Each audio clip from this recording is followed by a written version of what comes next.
Hi, this is Rajesh Sharma. మనందరికీ తెలుసు 2016లో కేంద్ర ప్రభుత్వం ఈ రియల్ ఎస్టేట్ రంగంలో జరుగుతున్న అక్రమాలకు సంబంధించి, వినియోగదారులు కస్టమర్లు మోసపోతున్న తీరుతెన్నులకు సంబంధించిన సమగ్ర సమాచారంతో వాటిని పూర్తిగా అరికట్టాలనే ఉద్దేశంతో కేంద్రంలోని నరేంద్ర మోదీ ప్రభుత్వం 2016లో రెరా యాక్ట్ తీసుకొచ్చారు. రియల్ ఎస్టేట్ రెగ్యులేషన్ అథారిటీ పేరు మీద తీసుకొచ్చారు. దాంట్లో కేంద్ర ప్రభుత్వం ఆ చట్టం చేసిన తర్వాత దాన్ని రాష్ట్ర ప్రభుత్వాలు కూడా అడాప్ట్ చేసుకోవాల్సి వచ్చింది. కొన్ని రాష్ట్ర ప్రభుత్వాలు అంటే కాంగ్రెస్ పాలిత రాష్ట్రాలు అడాప్ట్ చేసుకోవడానికి కొద్దిగా మీనమేషాలు లెక్క పెట్టాయి. మోదీని గట్టిగా వ్యతిరేకించే బెంగాల్ లాంటి ప్రాంతాల్లో కూడా అలాంటి పరిస్థితి ఏర్పడింది. కానీ ఆ తర్వాత అంతిమంగా వినియోగదారుల మంచి శ్రేయస్సునే కోరుకునే రాష్ట్ర ప్రభుత్వాలు మాత్రం దాన్ని అమలుపరిచాయి. అందులో భాగంగా తెలంగాణ ప్రభుత్వం కూడా రెరాను అడాప్ట్ చేసుకుంది. ఇక్కడ వరకు బానే ఉంది. కానీ రెరా అంటే ఏంటది? అనుమతులు ఇచ్చే సంస్థనా లేకపోతే అప్డేట్ అథారిటీ? ఇది ఇప్పటికీ చాలా మందికి తెలియదు. అసలు రెరా రోలు ఏ ప్రాజెక్టులో ఎంత ఉంటుంది అనే విషయం కూడా చాలా మందికి అవగాహన లేదు. గుడ్డిగా హెచ్ఎండిఏ అప్రూవలా, డిటిసిపి అప్రూవలా, ఓకే రెరా ఉందా అంటారు, రెరా లేదు బాయ్ అంటారు. సో అంటే రెరా ఉండాలి. నేను మళ్ళీ ఎక్కడ నేను రెరాను నిర్వీర్యమైన వ్యవస్థ అని చెప్పినాను, యూస్ఫుల్ వ్యవస్థ. బట్ కొన్ని ప్రాజెక్టులకు దాని పరిమితులు చాలా తక్కువగా ఉంటాయి. అసలు రెరా అంటే ఏంటి అంటే అది అప్రూవల్ ఇచ్చే సంస్థ కాదు, వచ్చిన అప్రూవల్స్ ని ఎండార్స్ చేసే సంస్థ మాత్రమే. For example HMDA DTCP approvals తీసుకున్నారు, దాన్ని బేస్ చేసుకుని మీరు రెరాలో సర్టిఫై చేసుకోవాలి. రెరా సర్టిఫై చేసుకోవడం వల్ల ఉపయోగం ఏమిటంటే కన్స్యూమర్స్ ఎవరైతే అక్కడ పెట్టుబడి పెడుతున్నారో వారికి, ఆ డెవలపర్ ఎవరైతే ఉన్నారో వారిచ్చిన హామీలు నెరవేరకపోతే దే కెన్ అప్రోచ్ రెరా అన్నమాట. అంటే అప్పిలేట్ అథారిటీ కాబట్టి, లైక్ కోర్ట్ అనుకోండి సింపుల్ గా చెప్పాలంటే. బట్ కోర్టుకు అన్ని సర్వాధికారాలు లేవు, బట్ చెప్తున్నాను. సో అట్లా అప్పిలేట్ అథారిటీ రెరా. మరి ఏ ప్రాజెక్టులో ఈ రెరా జోక్యం ఎక్కువ ఉంటుంది, ఏ వాటిలో తక్కువ ఉంటుంది అంటే మీకు గేటెడ్ కమ్యూనిటీ అపార్ట్మెంట్లు, గేటెడ్ కమ్యూనిటీ విల్లా ప్రాజెక్టుల్లో రెరా రోల్ చాలా చాలా చాలా ఎక్కువగా ఉంటుంది. ఎందుకంటే వాళ్ళు ఇచ్చే ఎమ్యూనిటీస్ కమిట్మెంట్ చాలా పెద్దది. అంటే రైట్ ఫ్రమ్ లీగల్ డాక్యుమెంట్ పరంగా కావచ్చు, రైట్ ఫ్రమ్ అప్రూవల్స్ క్లియర్గా కావచ్చు, ఆ తర్వాత వాళ్ళు కమిట్ అయిన డెవలప్మెంటల్ యాక్టివిటీ పరంగా కావచ్చు. ఇవన్నీ సామూహికంగా పూర్తి చేసినప్పుడే వాళ్ళు రెరా బారిన పడకుండా ఉంటారు. ఆ డెవలపర్, ఆ కస్టమర్లు కూడా రెరాని అప్రోచ్ కాకుండా ఉంటారు.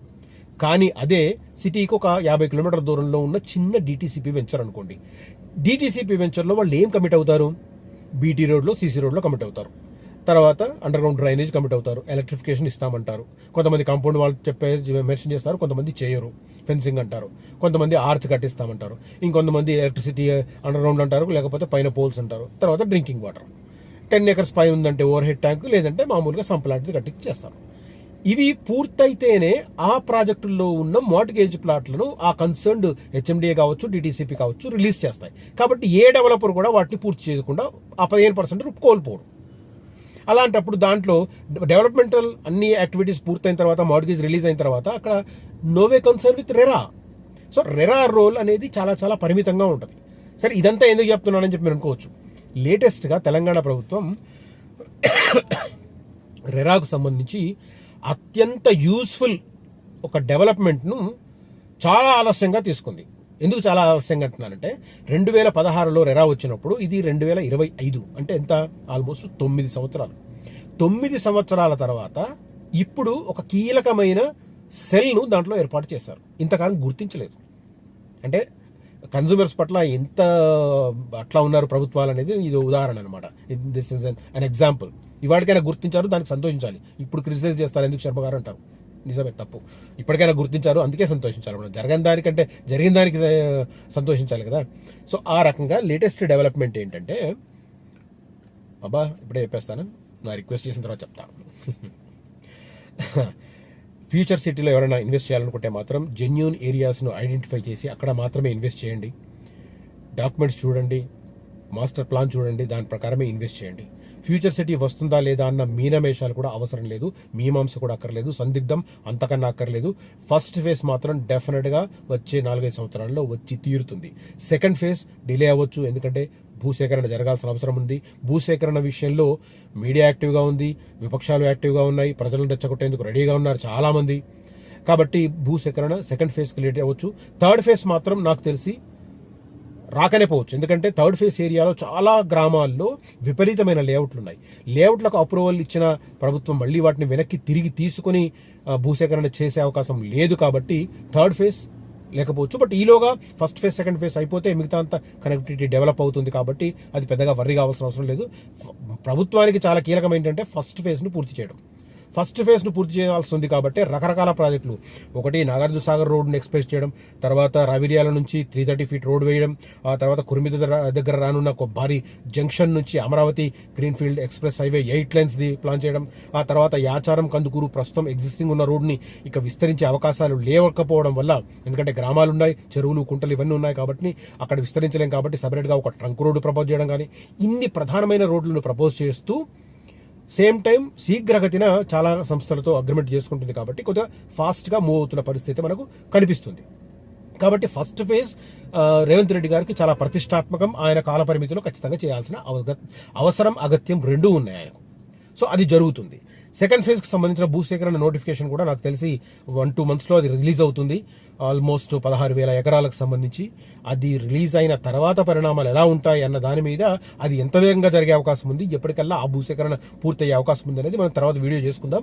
దానికి సంబంధించిన ప్రతిబంధకాలు, సేమ్ టైం సానుకూలమైన అంశాలు రెండింటిని అనలైజ్ చేసుకుని ఎప్పటికల్లా రావచ్చు అనేది మాత్రం చెప్పే అవకాశం ఉంది. నోటిఫికేషన్ రాకుండా ఈలోగా ఇంకొక పరిణామం ఏంటంటే భూసేకరణకు సంబంధించి కూడా ప్రభుత్వం కొత్త చట్టాన్ని తీసుకురాబోతోంది. ఇప్పుడున్న దాంట్లో కొన్ని ఇంకా చిక్కులను క్రియేట్ చేసే అవకాశాలు ఉన్నాయి. కాబట్టి ఆ చిక్కులను క్రియేట్ చేసే అవకాశాలను పూర్తిగా తుడిచిపెట్టేసి ఫ్రెష్ ఒక ఆర్డినెన్స్ ద్వారా ఒక భూసేకరణ చట్టాన్ని తీసుకొచ్చి ఆ చట్టాన్ని అనుగుణంగా కొత్తగా 16,000 ఎకరాలకు నోటిఫికేషన్ జారీ చేసి ఆ నోటిఫికేషన్ ద్వారా భూసేకరణ ప్రారంభించడానికి 2-3 నెలలు పడుతుంది ఖచ్చితంగా. ఆ తర్వాత మనం మిగతా పరిణామాలు చర్చించుకోవచ్చు. రైట్, ఇది దానికి సంబంధించిన ఇన్ఫర్మేషన్. సో ఫ్యూచర్ సిటీలో ఇన్వెస్ట్ చేయాలనుకున్న వారు మాత్రం ఖచ్చితంగా కనిపిస్తున్న నెంబర్లో కాంటాక్ట్ చేయండి. తర్వాత రియల్ ఎస్టేట్లో ఎవరైనా నాతో పాటు కలిసి పనిచేయాలనుకుంటే మాత్రం రావచ్చు. జెన్యూన్ పీపుల్ మాత్రమే రండి ప్లీజ్. రెరాలో పబ్లిక్ గ్రీవెన్స్ గైడెన్స్ సెల్ ఏర్పాటు చేశారు. Public grievance and guidance cell బిల్డర్లు, డెవలపర్లు, ప్రమోటర్లు, కొనుగోలుదారులకు మెరుగైన సేవలు అందించేందుకు Telangana real estate regulatory authority TG RERA public grievance guidance సెల్ను ఏర్పాటు చేశారు. ప్రాజెక్టు రిజిస్ట్రేషన్ చేసుకోవడానికి ధృవపత్రాలు, ఉండాల్సిన అర్హతలు, వాటికి సంబంధించిన వివరాలు కూడా ఆ సెల్లో ఉంటాయి. తర్వాత నియమ నిబంధనల పైన కూడా రెగ్యులర్గా అవగాహన కల్పిస్తూ ఉంటారు. అటు బిల్డర్లు, డెవలపర్లతో పాటు ఇటు కన్స్యూమర్స్ కూడా. సెల్ ఏర్పాటుకు సంబంధించి నోటిఫికేషన్ ఆల్రెడీ జారీ చేశారు. దీంతో పాటు నిర్వహణ ప్రాజెక్టు మానిటరింగ్ యూనిట్ కూడా PMU కూడా ఏర్పాటు చేయబోతున్నారు. దానికి సంబంధించి కూడా ఎవరైనా ఆసక్తి ఉన్న వాళ్ళు బిడ్ దాఖలు చేయాలని చెప్పి కోరారు. ఇంజనీరింగ్, లీగల్, IT సర్వీసులను అన్నింటినీ ఇంటిగ్రేట్ చేసి ఈ సెల్ను ఏర్పాటు చేస్తున్నట్టుగా ప్రకటన చేసిన పరిస్థితి కనిపిస్తుంది. సో బిల్డర్లు, డెవలపర్లు, ప్రమోటర్లు, కొనుగోలుదారులకు మెరుగైన సేవలు అందించేందుకు ఈ వ్యవస్థను తీసుకొచ్చామని చెప్పి అధికారికంగా ప్రకటించారు. పబ్లిక్ గ్రీవెన్స్ గైడెన్స్ సెల్ ఏర్పాటు చేస్తున్నారు. కాబట్టి దీంట్లో ఏవేవి ఉంటాయంటే ఈ అడ్మినిస్ట్రేషన్ స్టాఫ్ కాలేజ్ వాళ్ళని దీనిలో భాగస్వామ్యం చేశారు. లా యూనివర్సిటీ, IT సేవలను టీజీ ఆన్లైన్ సంస్థలకు ఇవ్వాలని భావిస్తున్నారు. Administration staff college of India, ASCII, international arbitration centre సేవలను కూడా దీంట్లో వాడుకోబోతున్నారు.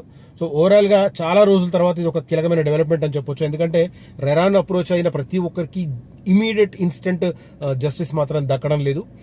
దాన్ని అధిగమించడానికి ఇన్స్టెంట్ గా ఒక న్యాయం దక్కడానికి, తర్వాత ఇన్స్టెంట్ న్యాయం కంటే ముందు స్పందన రావాలి. ఇప్పుడు ఏదైనా కంప్లైంట్ ఇచ్చాము, కంప్లైంట్ మీదనే స్పందన లేకపోతే ఆ బాధితుడు ఏ రకంగా ఫీల్ అవ్వాలి? సో అలాంటిది కనీసం స్పందన వచ్చింది. స్పందన వచ్చినప్పుడు సరే ఎప్పట్లోగా అవుతుందన్న కొంత అడిగే అవకాశం అన్న ఉంటుంది. అసలు ఎవడు స్పందించకపోతే ఎవరు ఏం చేయలేరు.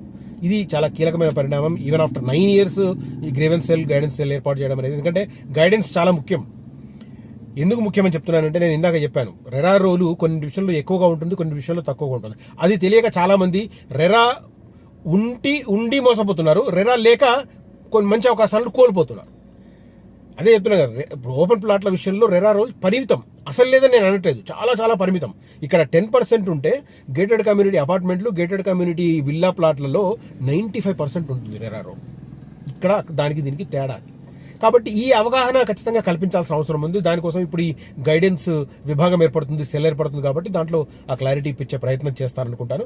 దాంతోపాటు భారీగా పెట్టుబడి పెడతారు కాబట్టి కొన్నిట్లలో కమర్షియల్ యాక్టివిటీస్ కావచ్చు, కమర్షియల్ స్పేస్ విషయంలో కావచ్చు, లేదా ఆఫీస్ స్పేస్ విషయంలో కావచ్చు, లేదా గేటెడ్ కమ్యూనిటీ విల్లా ప్రాజెక్టులు కావచ్చు, గేటెడ్ కమ్యూనిటీ అపార్ట్మెంట్లు కావచ్చు.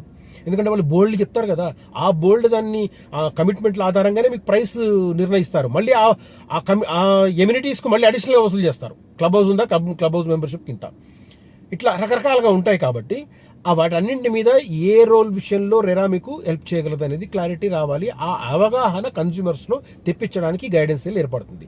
దాంతోపాటు గ్రీవెన్స్, ఎవడైనా బిల్డరో డెవలపరో దాన్ని ఫుల్ఫిల్ చేయనప్పుడు ఇమ్మీడియట్ గా రెరాను అప్రోచ్ అవ్వడానికి ఏంటి మెథడాలజీ, మళ్ళీ ఎవరినో అడ్వకేట్నో వాడినో విన్నో పట్టుకోకుండా వాడికి మళ్ళీ ఫీజు కట్టుకోవాలి. కాబట్టి అలాంటివి పరిణామాలు లేకుండా డైరెక్ట్గా గ్రీవెన్స్ సెల్ని అప్రోచ్ అయ్యి అక్కడ ఎలా ముందుకెళ్ళాలి అనే విషయంలో కూడా కొంత అవగాహన కల్పిస్తారు. ఇది మంచి పరిణామంగా నాకైతే అనిపిస్తున్నది. మేబీ ఇంప్లిమెంటేషన్ లెవెల్లో మరి ఎలాంటి సాధక బాధకాలు ఎదురవుతాయో, వాటిని అధిగమించడానికి మరి ఎలాంటి చర్యలు ప్రభుత్వం తీసుకుంటుందో మనం వేచి చూద్దాం. రైట్, ఈ కంటెంట్, ఈ ఇన్ఫర్మేషన్ నచ్చితే ఈ వీడియోను లైక్ చేయండి, నలుగురితో ఈ వీడియోను పంచుకోండి. Thank you so much for watching this video. Signing off Rajesh Sharma.